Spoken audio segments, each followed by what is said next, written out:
siqiniseko kana kamama ngikwazi angaze ngihlangane nawe kodwa uNkulunkulu uthi angitshele ukuthi ibhuti ziqoqe ngane kamama ngiyaphela nje lapho angisho ukuthini kodwa mfowethu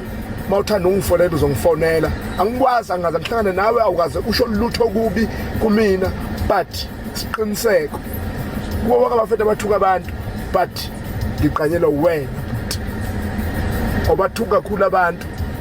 awuxabani futhi kakhulu nabantu kodwa siqiniseko bhuti ziqoqe kunabantu abazingela ukuphila kwakho kadala ulimi lwenu mangabe nikhomenta emavidweni abantu kadala ulimi lwenu mangabe nikhomenta ekudleni kwamanye amadoda ningafaki inhlabathi bantu bami kuyingozi kakhulu ukudla kudleki masekufakwe inhlabathi ngiyaniyala nje angisho ukuthi ke na mhlawumbe umfowethu ezinye zimlimazile lezo cabanga ukuthi bhuti Mdibe uzongifakazela ngane kamama last week or last week I called you ngathi mfowethu nginombono omubi ngoDubula uzonginyazwa ngabantu ngibuka abantu abazingela ukuphila kwakhe tshela ukuthi akaziqoqe nama ngazi ukuthi kanjani ngiyakubona ngasasikhathi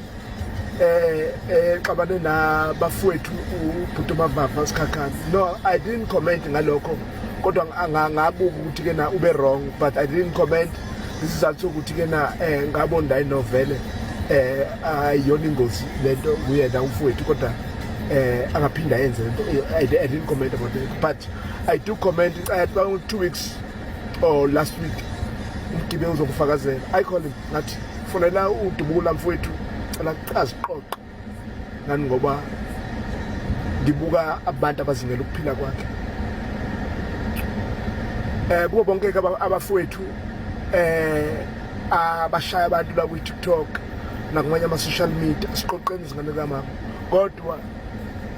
Mdibe mfowethu uyazi ngabe kade ngakutshela mfowethu kube mhlawumbe khona abantu abazingela ukuphila kwakho kodwa ngaze ngizitshele lokho mfowethu cabanga ukuthi ke na bonke abantu usukuxabana nabo suke ningaxabani ngoba nixabana mhlawumbe nisuke nixoxile nabo angithi uyayibona ndaba ingakho ngalibona ithunzi elibi kodwa ke umuntu bafowethu engizocela ukuthi ke na ngimdonse ngendlela engibuka futhi ithunzi kuyena siqiniseko bhuti angikwazi siqiniseko kana kamama ngikwazi angaze ngihlangane nawe kodwa uNkulunkulu uthi angitshele ukuthi ibhuti ziqoqe ngane kamama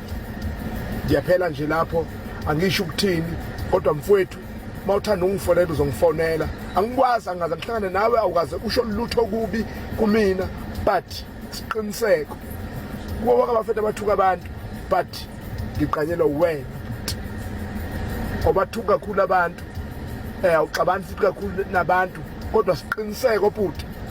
ziqoqe kunabantu abazingela ukuphila